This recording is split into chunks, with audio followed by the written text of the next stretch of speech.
What's up, everybody? I hope that George enjoys his theme song.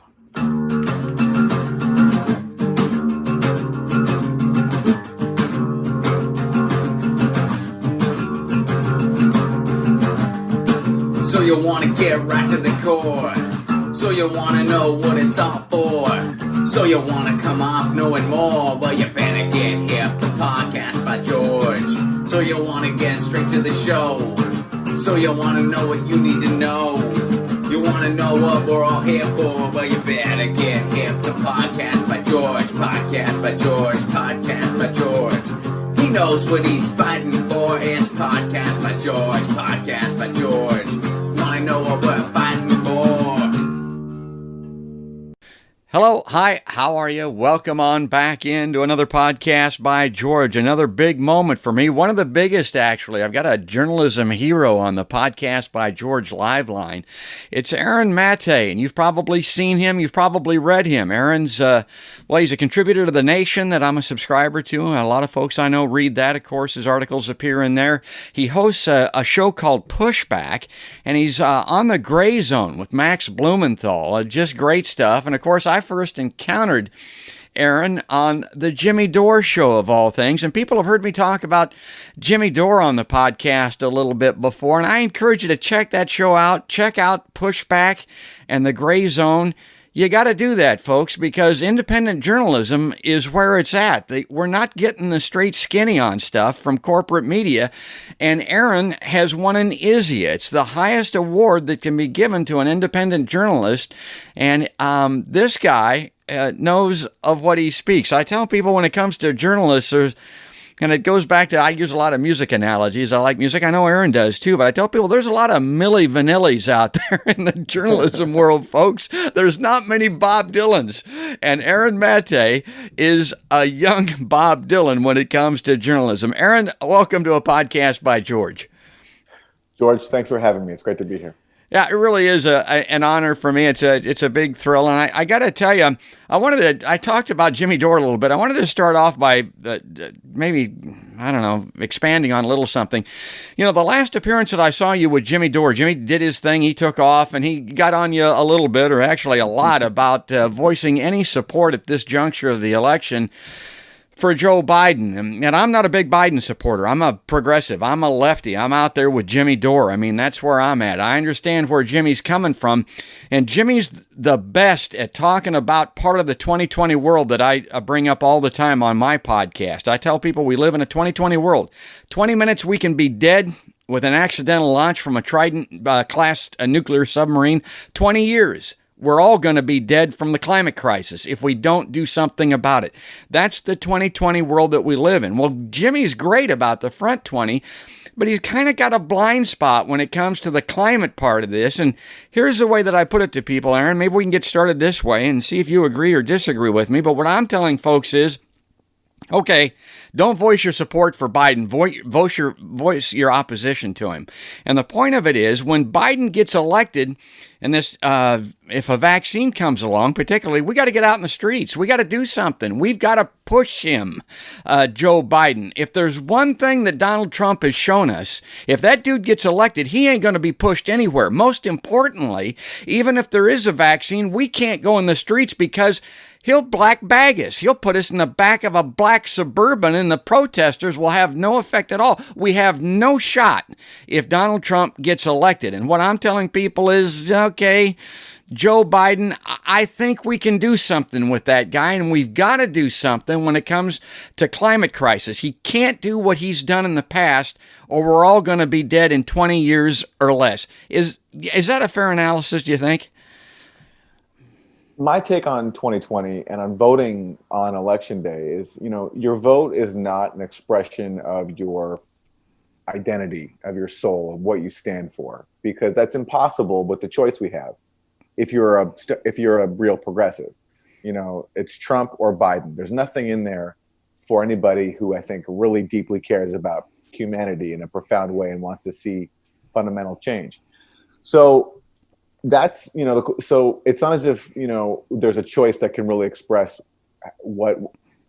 it's not as if there's a possibility for an outcome here that is a reflection of who progressives really stand for. But the question is, as I think you allude to, is under which outcome is there the best possibility to push for the world we want? Yes. Is it under a far right president, Donald Trump, or is it under a center right president, Joe Biden? And I think the answer there is very obvious. I mean, if someone can make the argument that electing Trump is better in the long run for the progressive movement because it will, this accelerationist argument, it will hasten the decline of the U.S. war machine and Wall Street. I mean, I'm open to hearing it, but I just haven't seen any convincing argument for it. What I think would happen if Trump is reelected is Trump will continue to carry out his far right agenda.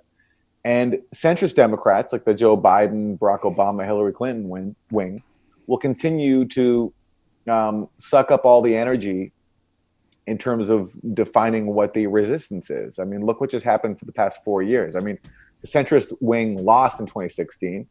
Did anything fundamentally change, or have we gotten any closer to fundamental change? No, the centrists stayed in their position. They didn't go away, and they used Russiagate for that very effectively.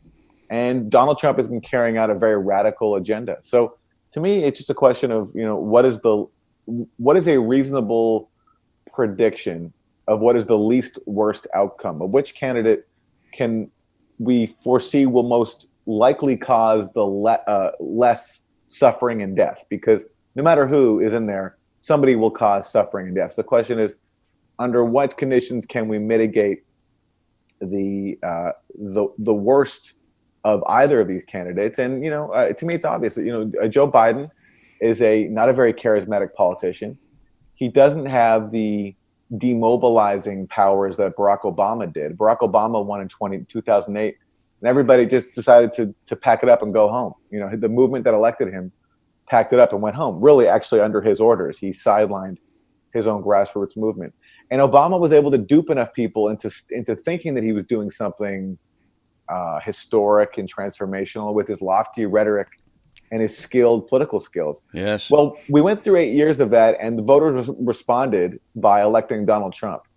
And so I don't think that brand of democratic neutralization can be as powerful as it was before.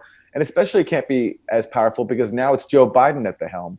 And Joe Biden is not, nearly the talented politician and salesperson and con man, frankly, that Barack Obama was. So I think with a weak president like Biden, we'd have a better chance of pushing for policies that are less harmful to people and maybe even positive for some people. And then you compare it to what Trump will do. I mean, and there's just nothing positive there. I mean, occasionally Trump will say something that sounds anti-war on Twitter, but in reality, his policies don't reflect that. He's expanded U.S. occupations and proxy wars abroad. He's launched a coup attempt in Venezuela. He broke the Iran nuclear deal, which I think was a positive thing by Obama, and imposed murderous sanctions on Iran. And he's surrounded by awful people. So there's no space in there to pressure for anything positive. All we can really do under a Trump administration is spend our energy resisting the far right onslaught. It's all precedent, and it's excellent. It's amazing to me that, his vocation, Aaron's original career was writing, but the guy's an articulate broadcaster. I mean, that's well said. Yeah, exactly right. I mean, that's the way that I feel about it also, that the precedent is there. Donald Trump has shown that he's not going to do anything on climate change, as I mentioned, for 4 more years. The client scientists are saying if we don't, game over. Yeah. I mean, pick up the newspaper, turn on the television. My God, we're in the midst of it. If we do that for 5 more years under Donald Trump, it's probably the end of us, is the way that I look at it. Well, and talking about precedent, I wanted to get to the other part of this, and this is something that you get to talk about, maybe too much in your mind, but Russiagate, you mentioned that. This is what you won your Izzy for, largely, was your reporting on this. And to give my background on this, the way that I look at it anyway, is, the Russians have been coming since the World War I era, basically. The first Bolshevik revolution or something is when the first Red Scare was in America. I lived through the duck and cover era. I saw the United States and Russia blow bombs off around the world that just about killed us all. I saw them armed to the teeth with these nuclear arsenals. And I've seen this game playing, the spy versus spy stuff going on my entire lifetime. The Russians ain't here yet. I mean, I don't think they're coming, folks. I got to be honest with you. I don't think it's happening. I think they got their own kettle of fish to fry. I mean, I really do. I think that's... And so the point of it is, when it comes to Russiagate, the 2016 election comes along, and Hillary Clinton is running as the first female nominee. The Democratic Party, and particularly the feminist arm of the Democratic Party, has an opportunity that they've been chafing for since Susan B. Anthony to get the first woman president. It looks like she's going to make it. It looks like she's going to make it easy. All the pollsters say that she is.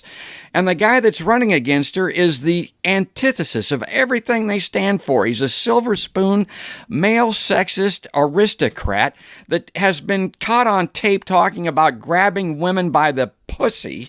Honest to God, I mean, it just strikes fear and dread in their hearts, including Rachel Maddow, particularly, who I put a lot of this at her feet, this Russiagate stuff. Well, okay.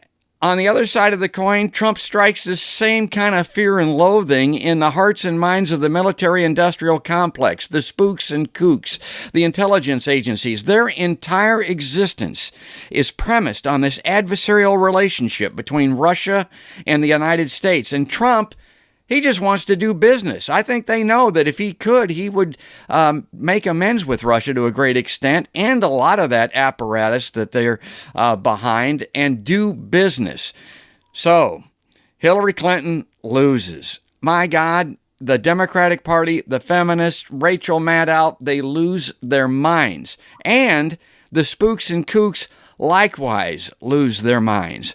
So then this Russia narrative begins. I'm looking at this, Aaron, I'm thinking, what in the hell? Where is this coming from? What is this collaboration? What is John Brennan doing on the set of MSNBC? This guy's a CIA spook. I mean, he's not a friend of the left. The FBI and the CIA are not our pals. I know this having grown up in the 60s and 70s. And so then you're on the case, you go to work, I start following you, and tell us a little bit about what you found and what you won that Izzy for. Well, yeah, I mean, I see Russiagate as the product of a convergence of several privileged interests. I don't think the feminist movement is a big part of that. I think that their complaint about 2016, which that Hillary Clinton suffered because of misogyny, I think that's fair. I do think that misogyny was a factor in her loss. But what was also a factor in her loss was the neoliberal legacy of jobs going overseas, factories being shuttered, and the U.S. fighting all these disastrous wars abroad. Yes.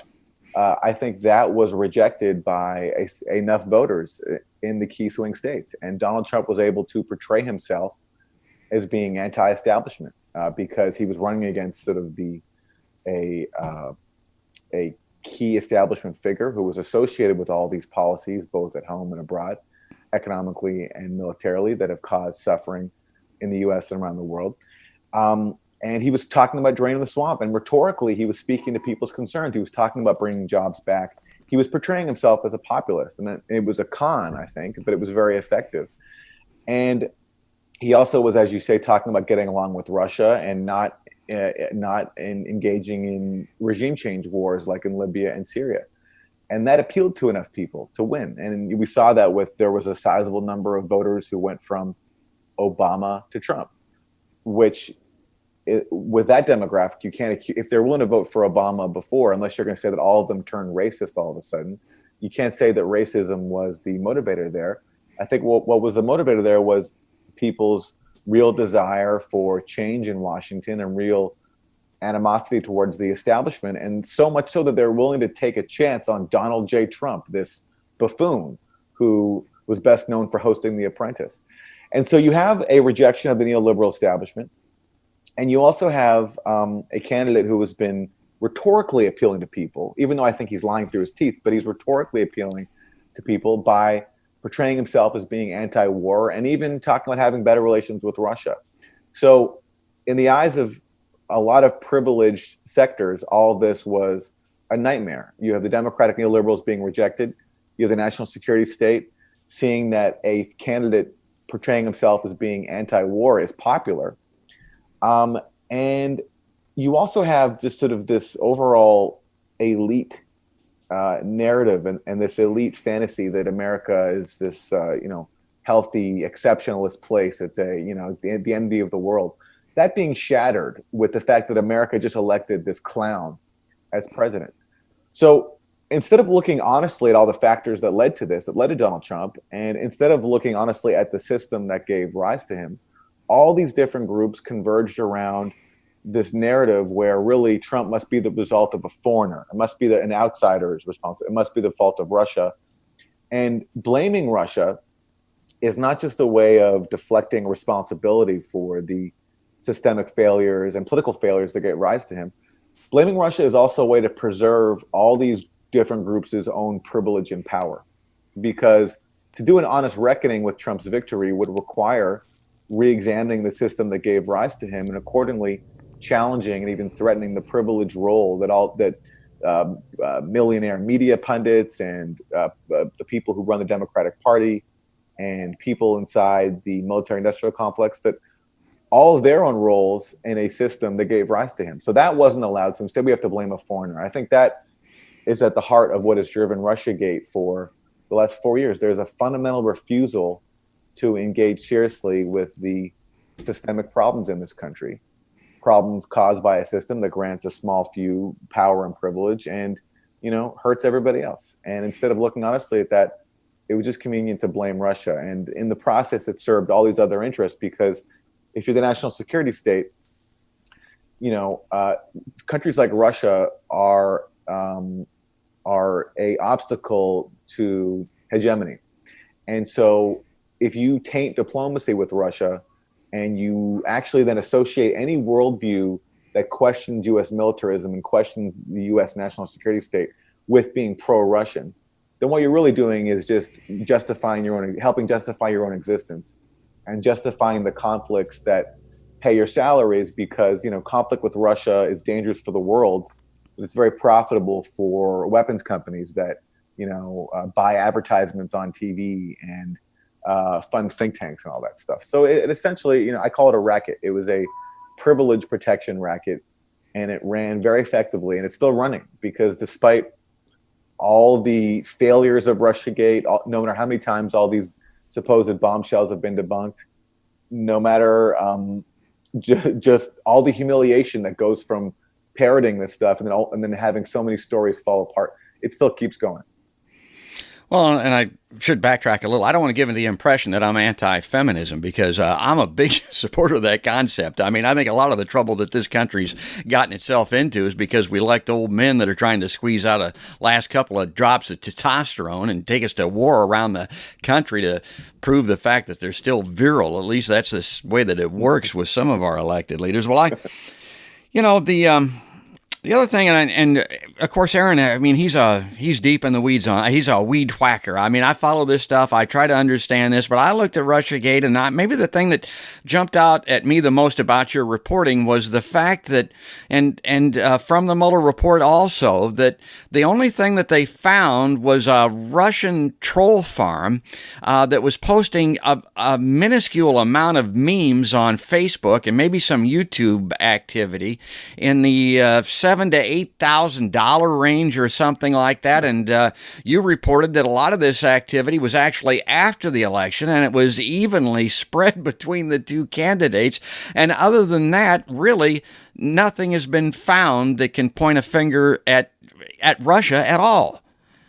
Well, so when they talk about Russian interference, there are three aspects to the allegation. And look, I'll just say at the outset that even if all of them are true, even if they're 100% correct, it's still ridiculous that we have spoken about Russian interference so much and at the level that it's been discussed, where you have it compared to 9/11 and Pearl Harbor. And this is not by, random, social media users. This is by Hillary Clinton, Jerry Nadler, all the people who are on the Democratic Party, comparing, stolen emails and social media memes to Pearl Harbor and 9/11. I mean, it's insane. I've never seen anything like it. So there's been a huge disinformation and fear-mongering campaign to make people scared of supposed Russian interference and disinformation. It's been unbelievable. But then you look at what are the actual merits of the allegations. So Russia is accused of stealing Democratic Party emails, hacking the DNC, and also spear phishing John Podesta's email accounts and giving those emails to WikiLeaks, which then released them before the election. That to me is the only legitimate line of inquiry in all this, because somebody did steal those emails. Somebody did. They were released. I don't think they swung the election. I don't think everybody reads the New York Times and the Washington Post and, went deep into the contents of these emails, which, were embarrassing for Hillary Clinton. But I don't think were that embarrassing. I think that the WikiLeaks cables that were released by WikiLeaks, years ago, were much more embarrassing for Hillary Clinton and her wing than the Democratic Party emails were. But putting that aside, the evidence for that, the attribution to Russia, I think it's very sketchy. The case that Mueller has presented has a lot of holes, which I've written about. No time to go into it today, but he offers a timeline that is very implausible. And at the core of it, the allegation starts with this firm called CrowdStrike, which is a DNC contractor, which has a very sketchy record of its own. It previously accused Russia of hacking military hardware in Ukraine based on similar forensics and similar attributes that it claimed to have found with the DNC computer intrusion, but they had to retract that allegation. And their president or their founder is a senior fellow with the Atlantic Council, which is essentially the lobby group for NATO in Washington. So these are not impartial voices that have been putting out these allegations. And my whole thing all along has just been, until we see the underlying evidence, until we see the evidence that was used by U.S. intelligence agencies to make this attribution to Russia, we shouldn't take it on faith. And even if it is true, even if Russian government hackers or Russian nationals who aren't in the government stole the emails, the hyperbole around it to me has been unbelievable and basically a propaganda campaign. Because look, compare stealing emails to what we do around the world, such as preventing Venezuela from importing food and medicine, threatening to sanction Venezuelan opposition politicians who dare to participate in their country's own elections, because we don't want to legitimize anything that involves the government, the Maduro government that we're trying to overthrow. I mean, that's real interference. But we don't talk about that. We talk instead about some stolen emails. Then you have the social media thing, which is just a joke on its face. I mean, as you said, most of the ads were after the election. And according to the Senate's own studies, the Senate Intelligence Committee, which commissioned some reports on this, the ads were barely about the candidates.